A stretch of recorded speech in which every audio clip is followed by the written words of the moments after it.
Hey guys! Welcome back to my channel. For today's video, magkwentuhan lang tayo and ipapakilala ko lang sa inyo yung sarili ko.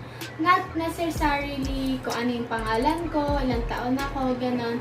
Pero magbibigay ako sa inyo ng background kung ano yung madalas kong ginagawa, hobbies, and fun facts about me. So ayun, sa social media ko, nagtanong din ako sa inyo kung may gusto ba kayong itanong sa akin. May mga nagtanong sa akin sa Facebook and Instagram. So, ayun, sasagutin natin siya today. Ayun, medyo matagal-tagal bago ko nagawa tong video na to. Pero, ayun, let's go.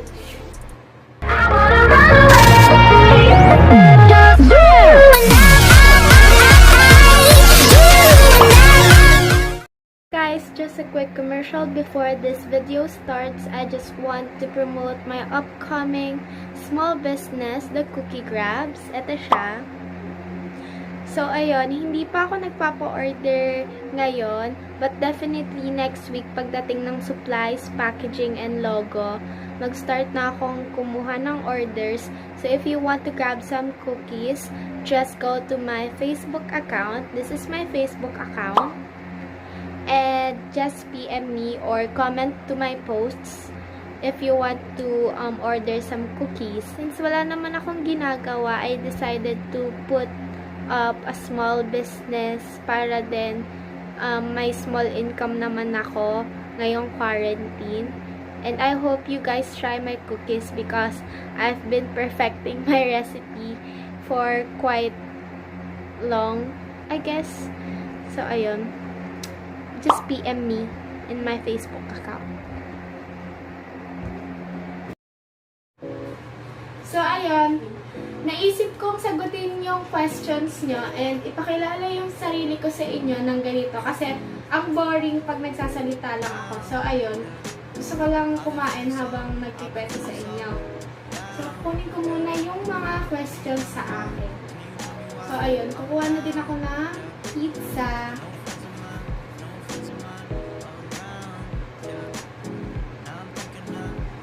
Sagutin ko muna sa inyo yung tanong sa akin sa Instagram. Sasagutin ko muna lahat ng tanong nyo bago ko ipakilala sa inyo yung sarili ko. So, may nagtanong sa akin. Pa-flash ko na lang sa inyo. Sabi niya, kaklase ko to guys. Sabi niya, paano ka natuto mag-makeup? So, natuto akong mag-makeup dahil sa YouTube lang din. Nung bata ako, siguro grade 1 or grade 2, ganun. Grade 1 or grade 2, mahilig ako manood ng videos, makeup videos. And ayun, minsan tumatakas pa ako sa lola ko. Sabi ko sa kanya, ayaw mo ba yung ano? Chinchansu ba yun? Yung pangmatanda. Dati tinatakas ko yun, tsaka yung pants. Tinatakas ko yun sa lola ko. Pati yung mga makeup niya, pinapakilaman ko lagi. Tapos, ayun nga, natuto ako mag-makeup kasi halos lagi ako nanonood. Tapos, ginagaya ko sila, practice lang ng practice. So, ayun, siguro matagal-tagal na din kasi ako nag-makeup. Kaya, nag-improve yung skills ko. Ito yung tanong niya, sabi niya, what are the most memorable things that happened to you? Memorable things? Hindi ko matandaan kasi siguro para sa akin, halos lahat ng nangyayari sa akin memorable. Like, kunwari, kakain lang kami ng kaklase ko dito or kakain lang kami ng mga kaibigan ko, lalabas lang kami. Memorable na sa akin yun. Mabilis ko siyang matandaan. Lalo na kunwari, may sinabi kayo specific na tao. Mabilis agad akong makaalala ng memory tungkol sa kanya. Ayun. Ano pa ba? Medyo kasi, halos lahat ng nangyayari sa akin recently, nakakatawa and sobrang saya lang. Like, siguro, yung hinabol kami ng baliw ng mga kaklase ko. Pero siguro ito nakakatawa to, share ko lang sa inyo. Isa lang to sa mga memorable things na nangyari sa akin. Pauwi kami kasi suspended yung klase namin. Then, yung kaklase ko, nakipayong siya sa amin. Sa isa sa tropa namin, nakasabay namin umuwi. Tapos, mag-group study kami sa bahay ko. Bahay namin. Group study kami magkaklase. Ang nangyari, sasabay lang dapat siya papunta sa Sakayan. Napasama siya dito sa Cavite. Tiga-tagig pa siya. So, ayun. Memorable siya kasi sumilong lang siya sabay napunta siya sa Cavite. Choose one. Makeup or dancing? Medyo mahirap ng tanong na to. Kasi, yung makeup, halos daily routine ko na siya. Siguro ngayong quarantine lang ako nag-stop mag-makeup.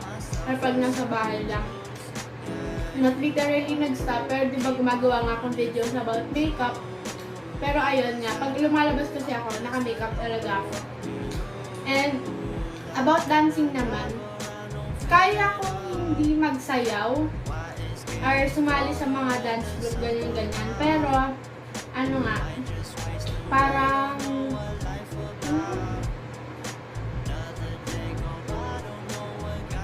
siguro, nami-miss ko siya, or pag may naririnig kang tunog, pag may naririnig kang tugtog, parang hindi ko mapagilan yung sarili ko hindi sumayaw. So, siguro both, hindi ko kaya may mawala na isa. Or kaya ko, pero mami-miss ko talaga. May nagtanong din sa akin, yung pinsan ko, nag-presa sa IG story ko. Sabi niya, ano ba sabi sa salamat Shopee? So, alam niyo na yun. God. Isa pang tanong, sabi niya, day or night? Siguro sa akin, depende sa klima. Kasi pag ayoko nang mainit, pag umaga, minsan makulimlim. So, mas gusto ko yung umaga. Tapos, pag gabi naman, gusto ko lang siya kasi medyo malamig. Tapos, ayun na, patulog na nga. Ayun. Sunod na question is, what is your dream job? Sana mabasa mo po ito. Ayun. Mababasa ko siya kasi hindi naman masyadong madami nagtatanong sa akin. Dream job ko, dati civil engineer. Gusto maging civil engineer. Kaso lang, masyadong technical yung utak ko. Naiisip ko, syempre sa daming building na pinapatayo, pag civil engineer ka, siguro after 10 years, para sa akin, ang hirap nang makapagpatayo ng mga building. Halos siguro punuan na. And lately kasi nga, simula nung nag-aral ako sa etong formal school ko, medyo ako, bothered ako pag nakakita ako ng madaming building, tas konti lang yung puno. Parang mas gusto makakita ng maraming puno. And siguro by 10 years, renovations na lang yung yung available for civil engineers. So ngayon, ang gusto kong maging after 10 years is to be a to be a chemical engineer. Ayun, gusto kong magtayo ng sarili kong cosmetics. Ayun, gusto ko yung product na ilalabas is magandang product na and may alam talaga ako about sa product na yun. Gusto ko pulido lahat. So ayun, pagsisikapan ko pang maging chemical engineer. Yun nga. Wait lang. May nagtanong, dito tanong parang request, 30 makeup tutorial. Sa mga suggestion nyo, sinusulat ko lahat yan, promise. Ang daming naka-line up kasi ang daming nagsasuggest sa akin ng content na ganito, ganyan. So, hindi ko pa masyadong magawa kasi nga, ang dami nga na. So, antay-antay lang kayo. Promise gagawin ko lahat ng suggestions nyo. Tapos, ito pa. Paano po magka 1K sub? Paano po mag-paint? Paano ka po mahalin? Hahaha, love you. Ayun. About sa 1K subs, siguro tiyaga. Sinaga ko lang talaga yung 1K subs na yan. And sa support din ng mga friends ko. At ang kong supportive friends, lalo na sa family ko din. ayun, ang dami nilang nagsusupport sa akin. Kaya in almost, wala pang less than 2 weeks, nung pinlog ko yung account ko sa social medias ko, ayun, nagkaroon agad ako ng 1K subs. So, tiyaga and supporting people around you.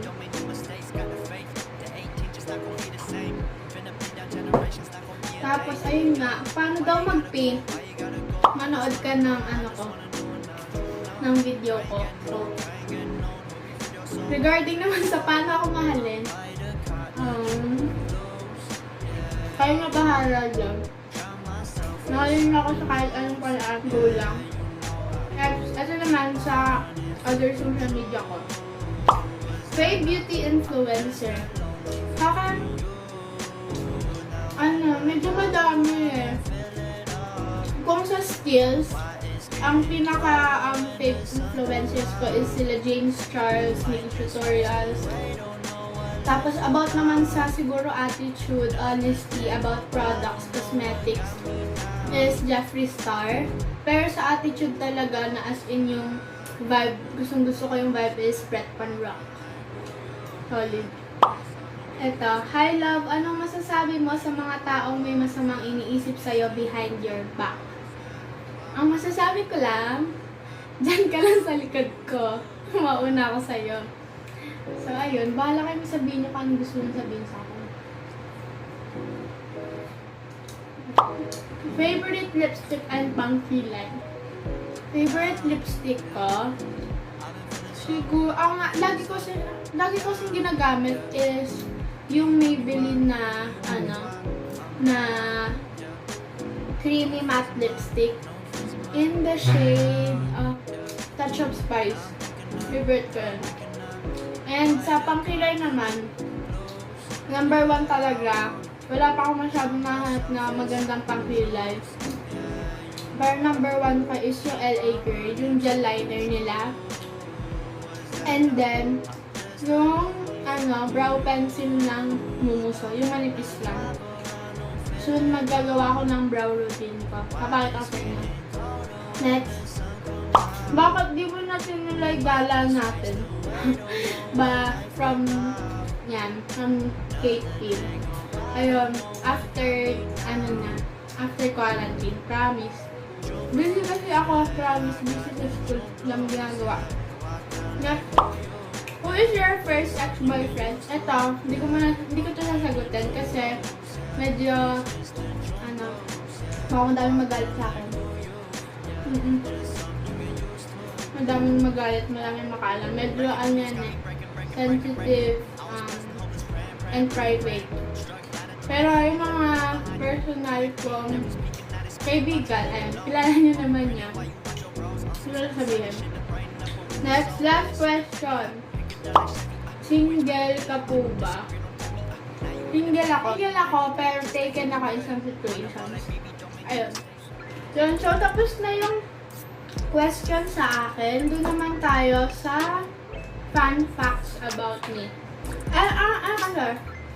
Feeling ko, pag sinabi ko lang sa inyo yung basic information, ang boring. So, magsasabi ako ng fun facts about sa akin. And may listahan ako. So, ayun. First, sa listahan ko is, magaling ako pumatay ng lamok. Like, sobra. Yan, pag ayaw kasi nakakita ng lamok, or ayaw ko may lamok, ayun. So, pag nakakita ko ng lamok, pinapatay ko agad. And, ayun, medyo mabilis yung kamay ko. And, kiniklaim ko talaga na magaling ako mamatay ng lamok. Next is, madalas akong natatapilok at nalalaglag sa hagdan. Hindi ko alam kung bakit, pero, ayun nga. Madalas siyang nangyayari sa akin. Kaya pag nagsasayaw ako, or nag-heels ako, sobrang anong Tagalog ng careful? Sobrang maingat ako. Kasi nga, mabilis akong matapilok. Siguro sa na ng paa ko yun. Problema ng paa ko yun. Next is, malakas akong kumain. Ito nakikita nyo. Kaya ko itong ubusin. Tsaka to. Kaya ko yung ubusin. Isang buo. Nung mga nakaraan, meron akong mga nakakasama sa labas kumain. Mga kaibigan ko, kaklase ko. And nagugulat sila pag nag-order kasi ako lagi. Pag pauwi na. Tapos sobrang gutom ko talaga. Ang in-order ko kasi, isang order ng meal ng chicken at isang burger steak. So, bale, 2 kanin yun, tapos 2 ulam. Kasi mas mahal, pag bumili ka ng chicken with burger steak, kasi isa lang kanin. Tipid tips yun. Tapos gusto mo mabusog. Daya kasi akong kumain, sobra. Yeah. Laging 2 meals yung in-order ko pag nasa labas ako kasi daw nabubusog sa isa. Mahilig ako sa pabango. Ayan. Pero hindi ko siya ginagamit na yung isa-isa lang. Kuwari, ito yung pabango ko today. Yan. Madami akong pabango kasi nga mahilig ako sa pabango. And ayun, pinaghahalo ko siya. Pag lumalabas ako, pinaghahalo ko yung 2 perfume, 3 perfume. Ayun. Depende sa gusto kong maging amoy ko. Kaya ayun, yun ang sikreto ko sa mga nagtatanong sa akin kung anong pabango ko. Next, madiin akong magsulat. As in, madiin akong magsulat.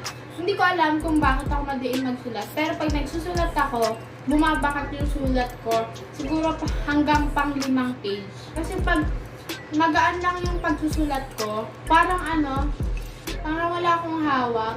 Parang babalik ko siya anytime. So, madiin talaga magsulat. Next is, hindi ko kayang, may mababang brightness sa cellphone. Pag nagsi-cellphone ako, mataas talaga brightness ko. Hindi ko alam, na-weirdohan din sa akin mga kaklase ko, mga kaibigan ko. Hello.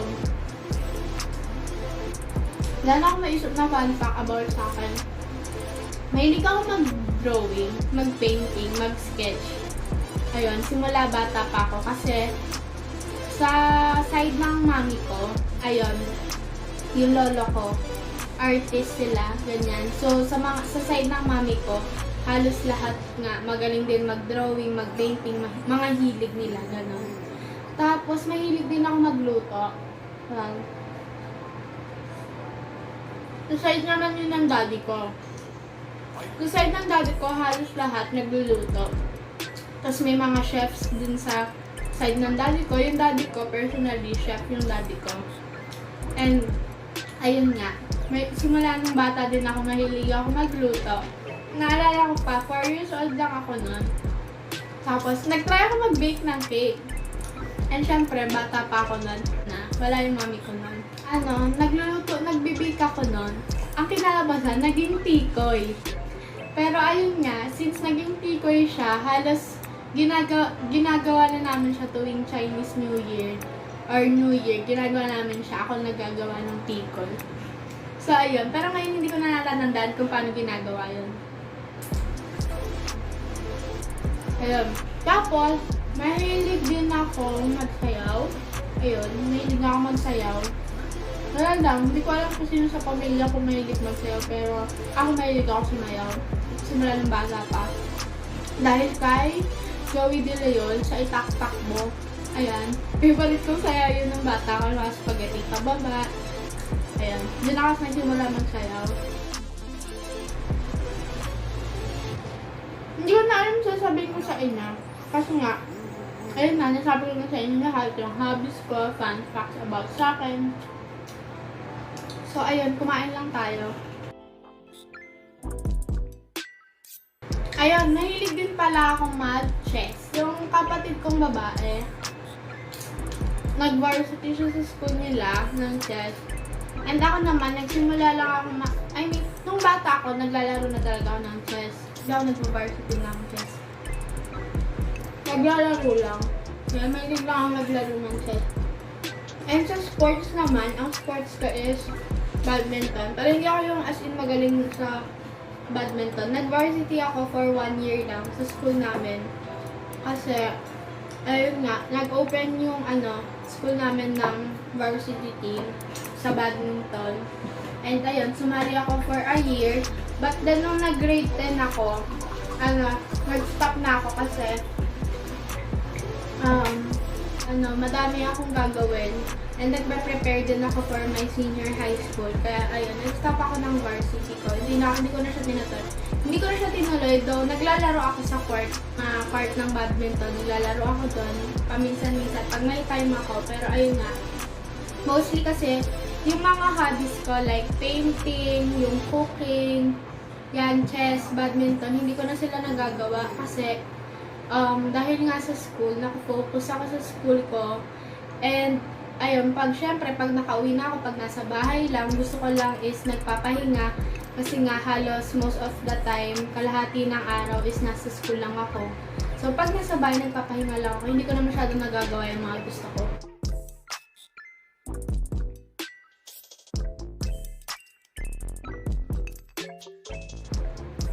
Sa mga nagre-request ng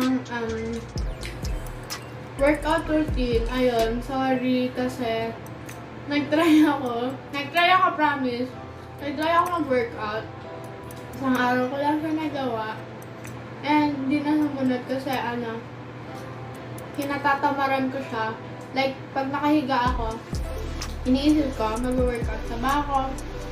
Pero, ayun nga, hindi ko din matiis. So, wala, nakahiga lang ako magdamag. Hindi ko talaga kaya mag-workout ng tuloy-tuloy kasi kinatatamaran ko nga. So, pero promise, magtatry ako. Meron akong nakitang bagong workout. And itatry ko siya. Promise talaga. Tatry ko maggawa ng video about workout routine. Eto, sobrang dali lang itong nakita kong workout. Baka gawin niyo, gagawin niyo talaga to.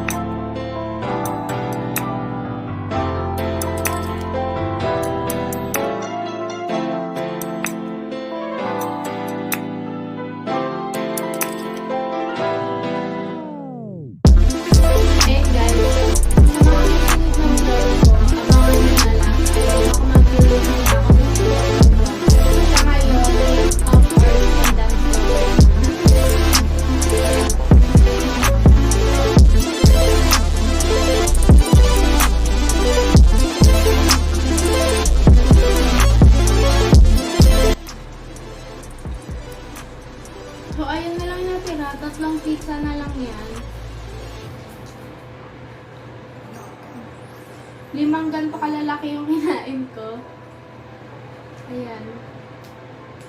Tago na natin yan kasi may dinner pa kami mamaya. Sa mga susunod kong video, sa mga cooking videos ko, comment down below kung ano yung mga gusto nyong una kong lutuin. And ayan, check ko silang lahat kung ano yung pwede kong maluto dun sa mga recommendations niya. So, ayun guys, definitely tapos na yung mukbang video and yung Q&A and get to know me.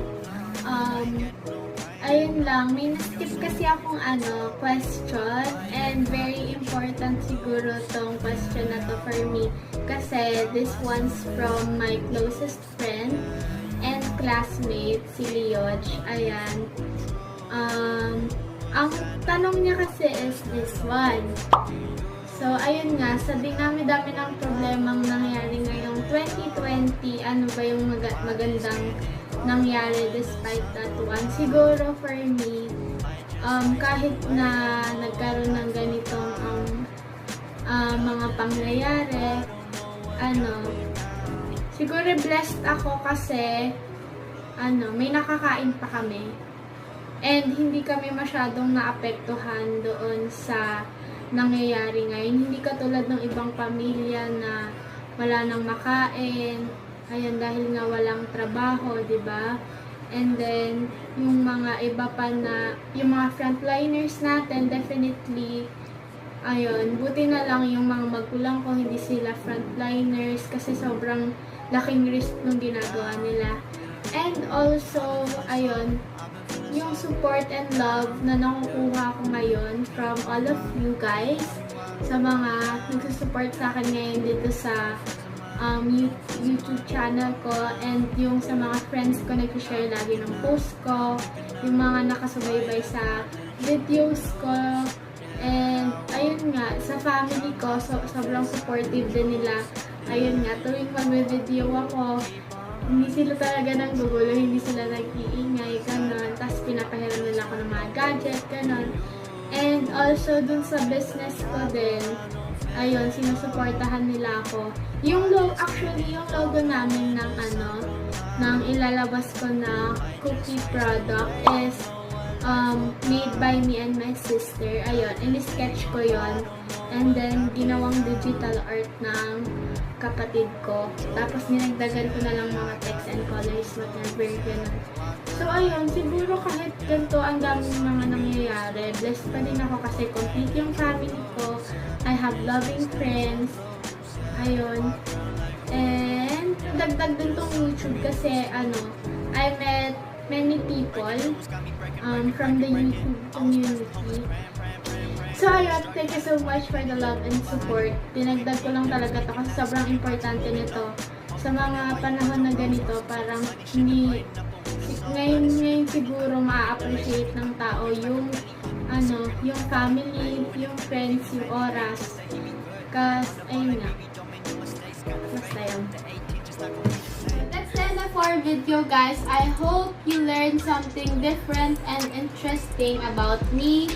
Ayun, sana nag-enjoy kayo. Panoorin lang akong kumain. And that's it. Like this video, turn on the notification bell, and subscribe to my channel. Bye! Closed doors, I'm a fool for your love.